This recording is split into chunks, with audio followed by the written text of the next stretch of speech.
Bro, I think I need another project to work on. Dude, what do you mean? You already have like 6 projects. Well, I know I already have a bunch of projects, but I need something that is a long-term thing that can actually make me some money. Dude, you've got the Camaro, you've got the truck that you don't even know if it's gonna run. You've got this stupid mower back here that has 2 flat tires. What do you mean you need another project? Dude, just hear me out. I've got the perfect thing for a project. Whatever, it's your funeral.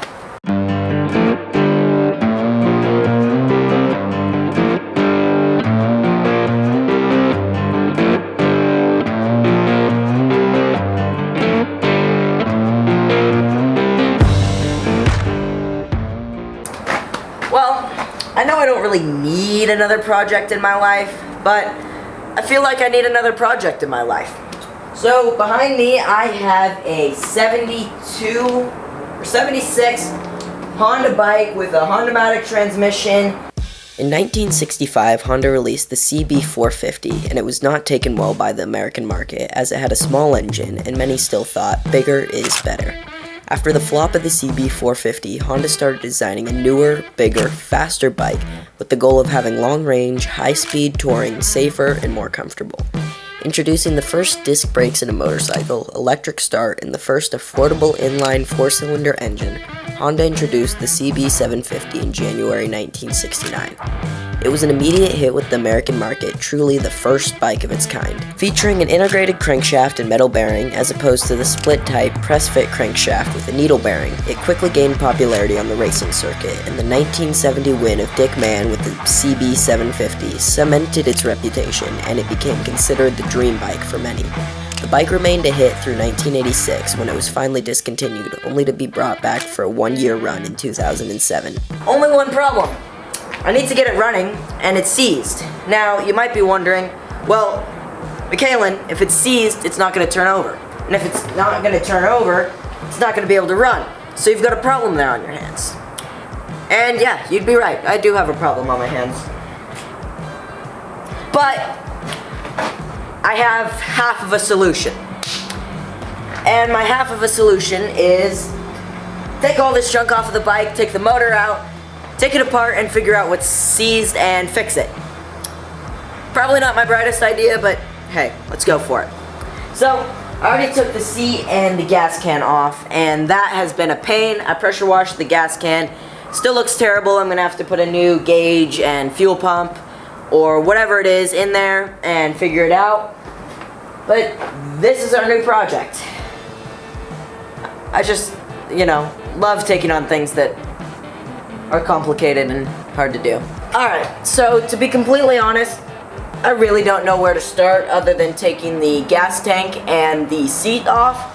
So I'm just gonna kind of look around. I might clean some stuff up while I'm here and figure out what I can take off, and that way I can get to the motor. So we've got a 4-cylinder motor here. I don't know what kind of motor it is. It's the Honda kind.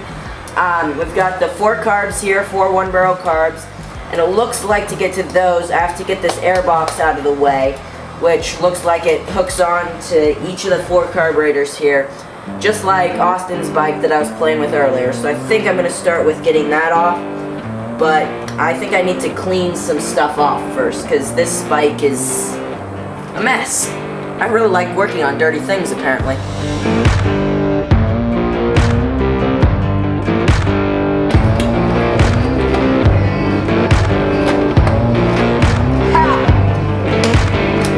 The air cleaner off and out of here. It was a mess, but you look inside. On the one side there was a mouse nest that was going into the carburetors, so that's fun. But I'm glad I got that out of the way. I was worried that it wasn't going to fit anywhere, but I got it to work. And oops, I left my light on over here. That's gonna burn.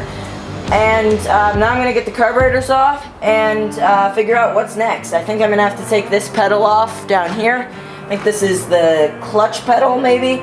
And we've got to get this motor out because I have to take it apart so that we can unstick the valves. Because if I show you something, it's not pretty, but let me show you something. Okay, so you look down there in the cylinder hole.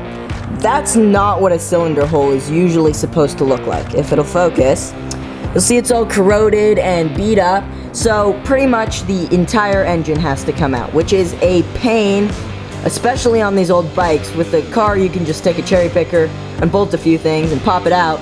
But with these, it's a lot harder. Like, you've got all of these engine mounts, and then it's got to come out the side, which is going to be a pain, but it is what it is if we want to get this fixed and sell it so that we can make some money off of it finally.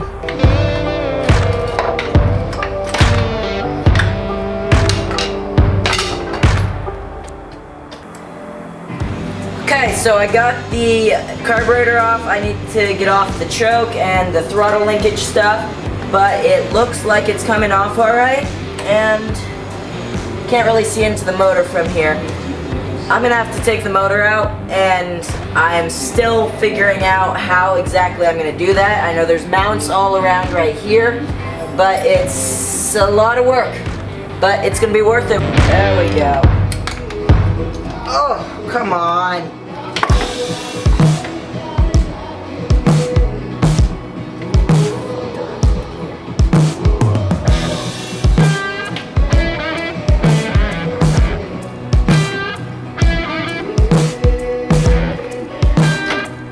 Carburetor's off. I'm gonna call it a night. We're going to see the new Spider-Man movie, but first I gotta clean up my mess, and we'll be back tomorrow on this piece of junk. See y'all then. Oh! I got him.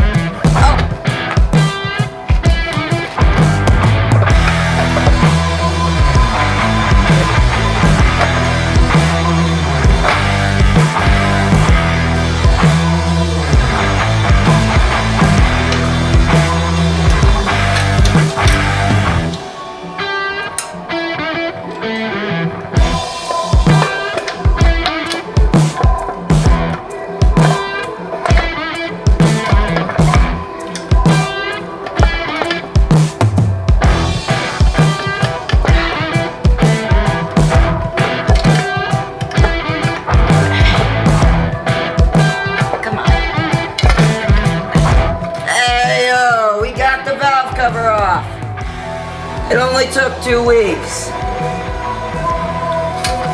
Ow! Alright, so what I'm going through and doing is taking all of these bolts out so that I can get the rocker's arm off on both sides. So I have to get another extension for this one because it is under the frame rail, but it should be these 2 bolts, and this side of the rocker assembly can come off. But I also have to get all of those off really quick so that it can all come off at the same time, because it all does have to come off at the same time because of this timing chain, which I am not entirely sure how I'm going to deal with yet because it's all connected here, so might have to do some Googling.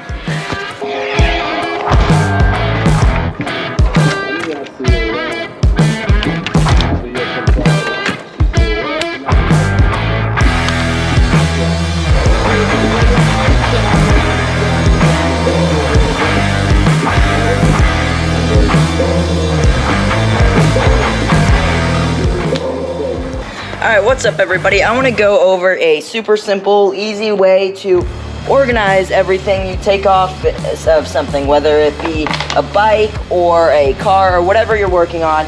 And it's really basic. What you do is take you some Ziploc bags and some Sharpies and just write out everything that it came off of. So for example, this is the choke rail bag.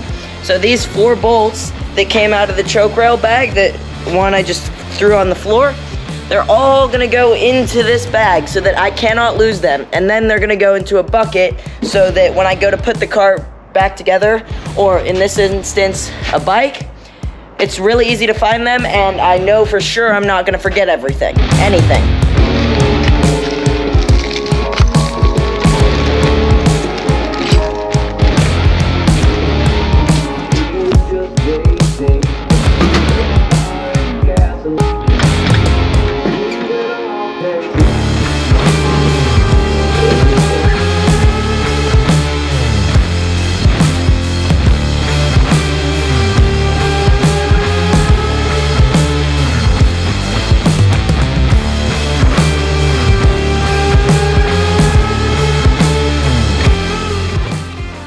Alright, so that is going to be a wrap on this episode of the 76 Honda CB750 Honda-matic.